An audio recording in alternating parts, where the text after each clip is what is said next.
in a lot of ways, it's obviously very strange to be an Australian in Palestine. I mean, what am I doing here? I was thinking about this morning. I know what I'm doing here, Salim. Don't worry, we're fine. I was thinking about this morning on my way here, that Palestine is about as far away from Sydney that you can travel before you start going home. And to us, I started out my research career looking at the history of, Ottoman and Australian interaction, also something that you would be totally unaware of.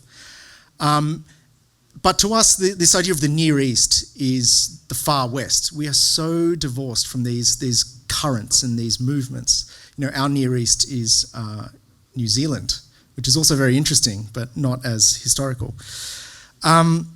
But the really remarkable thing, I think, is that that I'm sure that I want you to take away from this today is that Australia has a very, very deep and in many ways problematic connection with the Near East that began in 1914 when Australian troops were stationed in Cairo. And so we have the times, I'm a bit ashamed to say, and this is problematic for me, the times that Australians have set foot in Palestine has often been in wartime. We were here during the British campaign of 1916 to 18. We're here again in World War II. In World War II, we're also in the Maghreb at the great battles of El Alamein and Tobruk and occupying Jerusalem. And then more recently, obviously, Australian forces have been part of the Iraq and Afghanistan wars. So even though we have limited cultural ties with this region, we do have deep and problematic, have played a deep and problematic role in the 20th century of this area. But for many Australians, for Australian history, the First World War and the campaigns against the Ottoman Empire in Gallipoli first and then in Palestine towards the end of the war were very formative. They were actually extremely important nationalistic moments for the young Australian nation, which had federated in 1901 and which the First World War was its first test as an international polity where Australia could interact with the great nations on the world stage. And so by the end of the war, you had the newspapers in Australia writing things like this. The most important of all the discoveries of the First World War in Egypt and the Near East has been Australia. Out here in the oldest part of the world, amidst the ruins of successions of ancient civilization, this new nation has fixed its place in modern history and established for all mankind's admiration the character of its people. So I bet you didn't know that we discovered Australia in Palestine. Right? Now, what I want to do today is talk about three artists in particular whose journeys through Palestine had lasting impacts on the Australian cultural imagination and also Australian life. And there were quite a few Australian artists in the Middle East, in Egypt, Palestine, Turkey, and other areas. And this is in spite of the fact that pre-1914, we didn't have a great Orientalist tradition like the British and French and Germans and whoever else did of the grand tour through the Near East. So in the early 20th century, we had one artist couple who was called Emmanuel Phillips Fox and Ethel Carrick, and they followed Delacroix's path through Morocco and Algeria. And we had another Impressionist artist called Charles Conder, who summered in Morocco, and the story is apparently he went to Morocco because he had contracted venereal disease in London, so a great and glamorous history. And then we had a very famous Australian painter called Arthur Streeton, who in 1911, on his way to London, travelled through Cairo and other cities in Egypt and drew a travelogue of his times.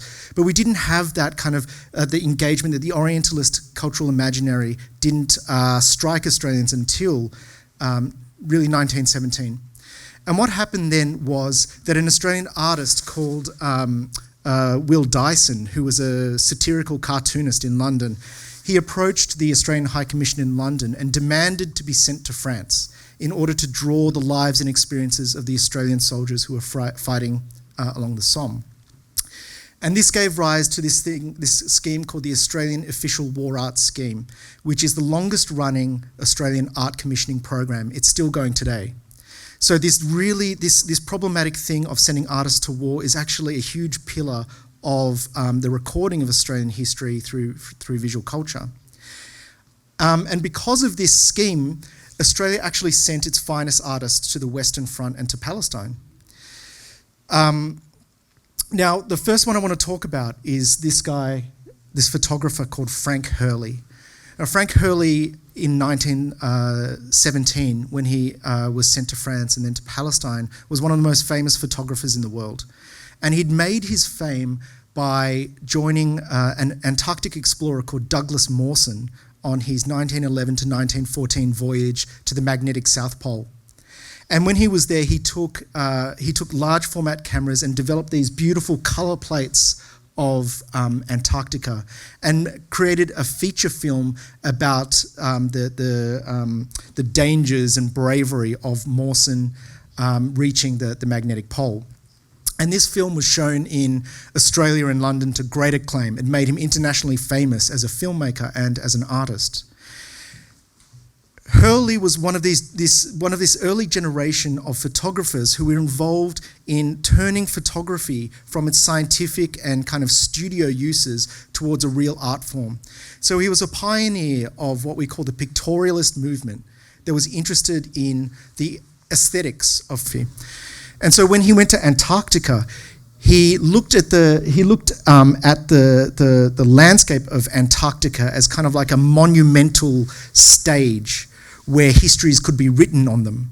And so he followed this great tradition of Australian landscape artists of looking at the environment as a character and as a kind of a platform on which stories could be told.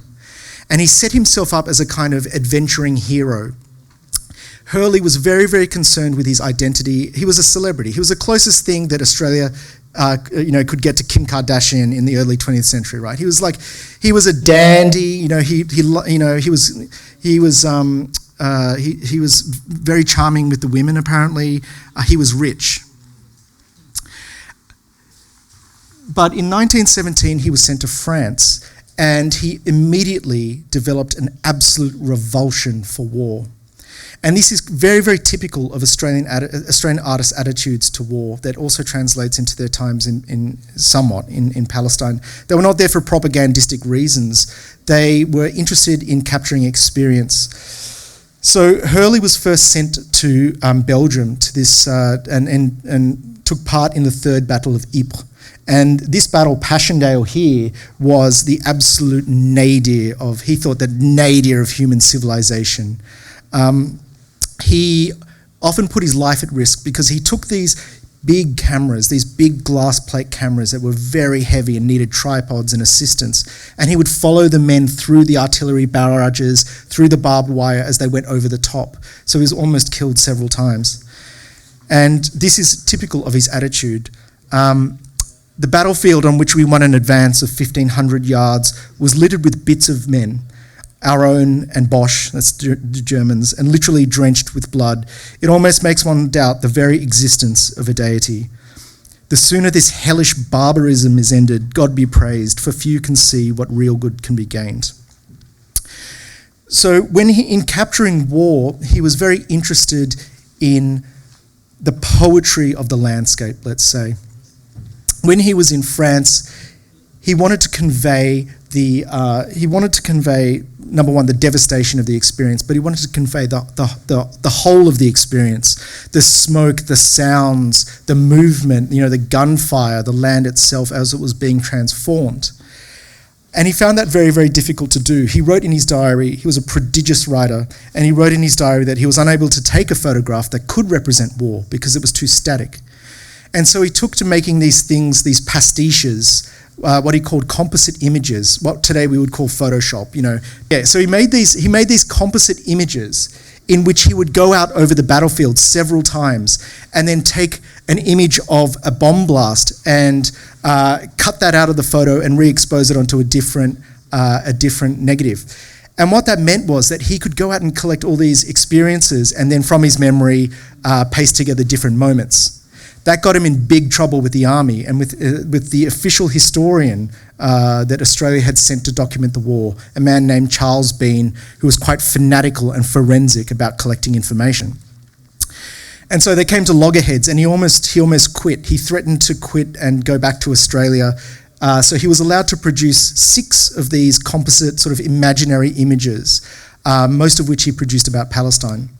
But because he was clashing so much with the army, he was actually, to sort of solve a problem, he was sent from France to cover the Palestine campaign. And in doing so, he actually, I'm going to argue, transformed aerial photography and also the technology of photography in the process.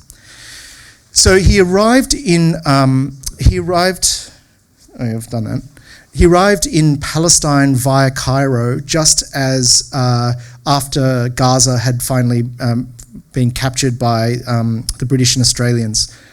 And he wrote when he arrived to Palestine, this is a theme that comes up with Australian artists. He said that compared to France, Palestine is more open, more free, and more like Australia, which is an odd thing to say. And he said after the barbarism and destruction of France, Palestine was a holiday, which is also a strange thing to say, but you can see how deeply he was affected by the war. In December 1917, he was given his first flight because there was a bomber squadron, an Australian Army Air Corps bomber squadron in Palestine. And so he was taken up for a couple of joyrides. And you can see here, that's him in the back seat, in the gunner's seat. And what he did was he replaced the machine gun and put a film camera on the pintle. And then he was taken up by the pilots. And this first experience transformed his life. He raved in his diary about the beauty of the landscape, out of combat, of course. And he took these sets of amazing photographs that were almost entirely concerned with the aesthetics of the landscape. So, for example, this one is of the Australian airfield, completely useless as reconnaissance, completely useless as for cartography and things like that. But you can obviously see why Hurley, as someone who was a pictorialist interested in the beauty of the image, why he took this photograph. So you can see that the aeroplanes, as they're taxiing out of their hangars, had produced these beautiful kind of geometric abstractions on the ground. They're very, very modernist, very much what what European artists are trying to extract from contemporary life at this point in time. And his photographs of Palestine from the air, apart from a couple of instances, have this lovely poetry to them that kind of belies the fact that he was an artist at war in the cockpit of a bomber. And so you can see again this photo of Jerusalem that he took that again is very useless as military intelligence. It doesn't record as military reconnaissance does the location, altitude, of the flight. It doesn't look straight down, so it can't be used for photogrammetric analysis. And you can see he's more concerned with the beauty of the geometry, the terraces of the hills as they undulate. The patterns made by the roads. And while he was here, he made a film that was shown in London after the war. And the film was mostly staged because he'd arrived after the major fighting had been done. And he was allowed the use of these troopers who had not much else to do. And he would stage these kind of tableaux vivants where he would order the troops for aesthetic pleasure and take photographs of them, which we'll see in a minute. Now, maybe the most interesting of his Palestine photos is this composite image. So this is the closest, this is the closest he gets to kind of like picturesque Orientalist vision. So there's this photo of an Australian headquarters in this ruin, and then this of New Zealand soldiers, New Zealand mounted horse elsewhere. And what he did was he stitched the two together to form this ahistorical, I guess you'd call it Orientalist kind of vision of ruins and the Australian, the New Zealand army beneath. So he made 3 of these pastiches, these composite images in Palestine. The other popular one, this one, is about 4 metres in length that he exhibited in 1919 in London at an exhibition of Australian photographers of the war that was mostly about Hurley. And his Palestine images were met with rave reviews. And indeed, the official historian of the Australian war said that it was Hurley who captured the nature of the Palestine campaign the best. And it was lauded in the press as the best exhibition of war photography that had been held in London. But an issue I want to raise is this idea of the complicity of the artist at war. Because these, I've been arguing that these are kind of aesthetic, artistic experiments, but we can't divorce them from the fact that the Australian forces were there to, invaded Palestine to defeat the Ottoman Empire. And Hurley himself was not exactly a non-combatant. He often went out, as I said before, and put himself in the line of fire. And when in Palestine, he went on patrol and was ambushed by an Ottoman patrol, and he and the driver that he were besieged for almost a day and a half and had to escape under gunfire back to their headquarters. They were presumed dead. This is another very interesting moment caught on camera, where Hurley had set up his camera on the top of a building, and they were strafed by a German reconnaissance plane. So really, really interesting moment. But the most problematic moment of Hurley's experience in Palestine was when, in February 1918, he accompanied the bombers on a bombing mission. And so, again, he replaced the machine gun at the back with his camera, and he took the most remarkable photos of the mission. So these ones are much more reconnaissance-like. But if you look carefully here, not even carefully at this size, but you can see the bomb. It's a bomb being dropped from Hurley's aircraft. So Hurley is far from an objective reporter or artist here. He's now become complicit in the violence. And if we look at this one, you can see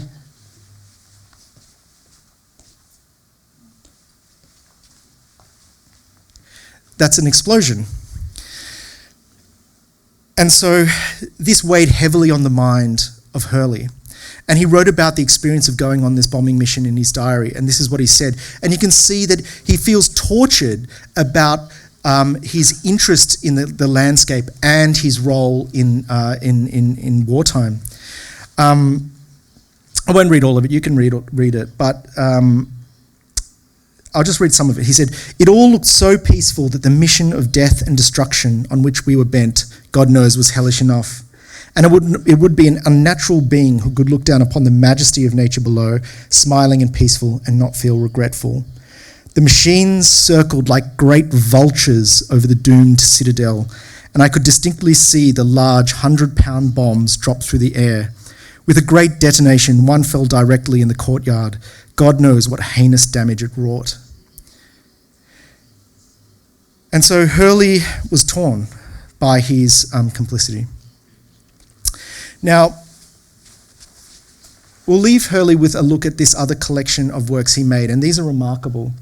So, mostly because of the fact that the fighting had died down when he arrived, he had a lot of time to technically produce his works.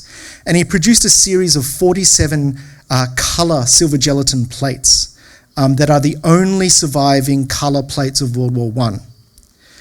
You may be familiar with coloured photographs of World War I that have been hand-tinted in hindsight, but these were natively colour.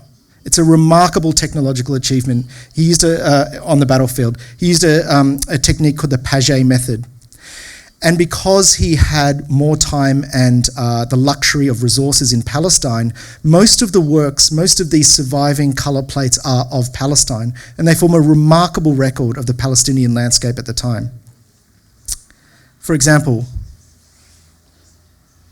so you'll see that many of them have Australian soldiers in them, and these were the ones that were lent to him. So he would set them up to be in like these tableaux vivants and photograph them for effect.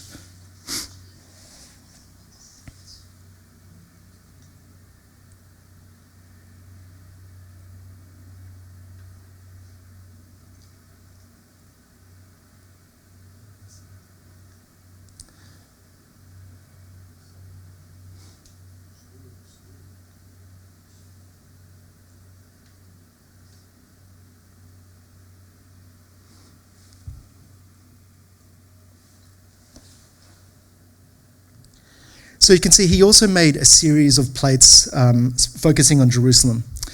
Hurley was... Are you coming down to... Okay. Not sure what time it is. Hurley was a Catholic. He was originally from an Irish Catholic family, although he was quite secular back in Australia. But during his time at Palestine, he was keenly aware of the kind of biblical references to the land he was moving through. He was actually sent back as an official war photographer in the Second World War, but this time he was sent with a mandate to create propaganda images. So his intent and his focus and the works that he produced in the Second World War were very different. However, while he was in Jerusalem in, I think it was 1942, he produced a photo book of the old town of Jerusalem. Again, about 40-odd images, and this time he captioned each one with a verse from the Bible. So it seems that sometime between the First and Second World Wars, he became, I guess, kind of like spiritually interested in Jerusalem in particular as a site of historical Christianity. Okay, so I want to move on to a second artist now. Oh, not an artist, a second photographer. A man with a very strange name, Sir Hudson Fysh. Now, Hudson Fysh was, he served as a rifleman in the Australian Light Horse. The Australian Light Horse were a cavalry unit that was formed in Australia, mounted rifles, and they were the kind of iconic elite unit of the Australian Imperial Force. They also symbolised what it meant to be a nationalist Australian, because they were raised from the frontier, from the bush, and they were raised with the horseman's lifestyle of the Australian desert. So they had a certain cachet. And so Hudson Fysh, he was another person who fell in love with flying in Palestine. So he went up for, a joyride as a light horseman, and then decided to train as part of the Australian Flying Corps. And he was commissioned as a gunnery officer, and he was a machine gunner. And he was one of very, very, very few Australians to be awarded the Distinguished Flying Cross as an ace pilot. He shot down 5 German planes from the back seat of the bomber, including 2 on one particular bombing run. So he was a hero, well, a military hero. Anyway, he was also a reconnaissance photographer.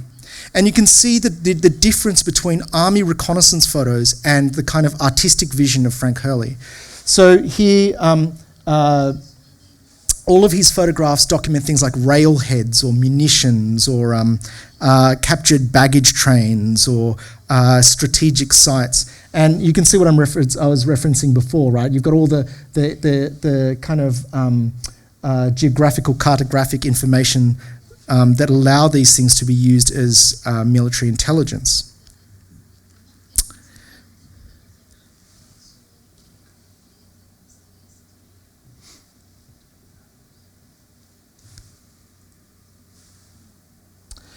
But what's really interesting, the really interesting thing, these are reconnaissance photos, they're a dime a dozen. But what's really interesting about Hudson Fysh is the cultural legacy that he left on Australia. So he flew, his pilot, his name was Lieutenant McGuinness, And after the war, McGuinness and Hudson Fysh tried to kickstart this kind of like, crazy race where they would try to fly from London to Australia. And they had the funding of some, businessmen to buy a plane and try to win this race. It didn't go ahead. So they returned to Australia and became advocates for aviation and went to a place in Queensland called Longreach. And there they started, you'll be familiar with this, they started Qantas, which is our national airline. And so this was all because of their love of aviation, that they became these heroic cultural icons now in Australian society. The final artist that I know my time's running out, but the final artist I want to address is a painter, very important Australian landscape painter by the name of George Lambert. George, this is him on the left, in the costume of the light horse brigade that they wore in Palestine. They had these things. There's a very particular Australian hat called the slouch hat, and they were characteristic of the light horse, and they were allowed to wear a feather in their hats, and they wore them at an angle to be kind of very fashionable. And that is George Lambert sketching in Palestine. So Lambert is one of the great pioneers of Australian painting, and he was that because he established this idea in Australian painting of the land being, the frontier being the birthplace of Australian character. So in 1899, he painted this painting called Across the Black Soil Plains, out in the outback, as it was then, a place called Dubbo. And this painting was received with kind of like rapturous applause by the Australian public. And what it depicts is just a wool train, right? But it symbolised the taming of the Australian frontier in the late colonial period, the success of the British colony in Sydney in establishing a foothold in this really inhospitable landscape. And it tied in with these notions that were in popular culture of this thing termed the coming man. So prior to Australia's federation in 1901, there had been a kind of, literary phenomenon that described the emergence of an Australian that was distinct from its British origins. And this Australian was the Bushman. The Bushman had suffered the privations of the harsh Australian desert and had arisen stronger and able to tame that environment. And that was the vision that Lambert was able to present in this painting. So you can see that there's this great sense of musculature here. Even the composition of the thing, the horse pulling really hard through the mud, and the paint is quite impasto. It's very thick. So if you see it in real life, it feels like they're pushing against something that won't relent. And there's a great sense of unity. Everything is united by this kind of diagonal. And it's also very masculine. It served that populist idea of the Australian bushman taming the desert. Now, when Lambert went to Palestine, Egypt, and later to Turkey, he brought that idea with him, and as did the other Australian painters who were who began their military careers in Cairo. The Australian popular press and the soldiers themselves were very aware that this young, nation, the armed forces, were stepping on these lands of great, prior Western and Eastern civilizations. And so sometimes they would, paint pictures like this. On the left is a painting by a soldier artist called Frank Crozier of Australian soldiers sort of like training on the plains in front of the pyramids. And it reminded me of the swagger of Jean-Léon Gérôme's picture of Napoleon in front of the Sphinx. And the symbolism of the Australian army treading these like civilizational lands was not lost upon Lambert when he went to Turkey and Palestine. And so in his Middle Eastern paintings, you get this sense, the translation of the idea of the land being the protagonist, the frontier, the war frontier being an allegory for the Australian frontier, and that same sense of taming and work and masculinity and strength being the predominant characteristic of the Australian nation. So this is the painting he made of the landing at Gallipoli in the Dardanelles, and he included the symbolic peninsula that you see up there. It's called the Sphinx because it looks like a sphinx from the early morning. And so the Australian soldiers called it that because it reminded them of their training in Cairo, and it became this really mythological, landmark. And this thing about the desert is that it reflected this Australian myth about the tragedy of the founding of Australia. This is all very white history, obviously. We're not even talking about the colonial wars, but the white mythology about tragedy being an important part of the Australian experience. So this is the painting he painted at afterwards about Gallipoli, about this fatal charge at a place called Chunuk Bair, and where in the space of half an hour, 300 Australian boys were killed in the area of 2 tennis courts. And he actually went there in 1919, and the skeletons were still on the ground. So he and the historian Bean had to dig a mass grave for 300 skeletons, and he was deeply moved by this. But this is the most famous battle in Australian history, and it was a complete disaster and tragedy. And this is his most famous wartime painting because it tapped into the mythology of tragedy being essential to Australian life. So this is an interesting comparison. On the left, he painted a scene of the expedition of Burke and Wills, who were trying to go from Melbourne to the top of Australia. It's something like 3,000 kilometres each way. And they died on the way back. They arrived at this place called Cooper's Creek, only to find that their relief party had left about 3 hours before them, leaving no hope of rescue. And it's really interesting that Lambert began to translate some of those cultural imaginaries onto the Near Eastern landscape. So this is just a little sketch he did at Beersheba, but you can see a similarity in feeling and themes and forms and whatnot. But the thing is that Lambert was deeply moved by Palestine. When he arrived, he said that the light of Palestine reminded him more of Australia, the Australian outback, than any other place on earth. But what I think was really prescient of him to say was that, but Palestine has a light of its own and it must be approached on its own terms.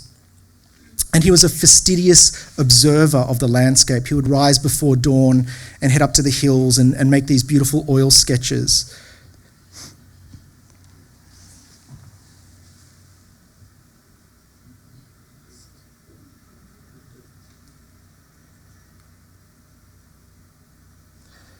And they're beautiful. They're instantly recognizable, aren't they? I think so.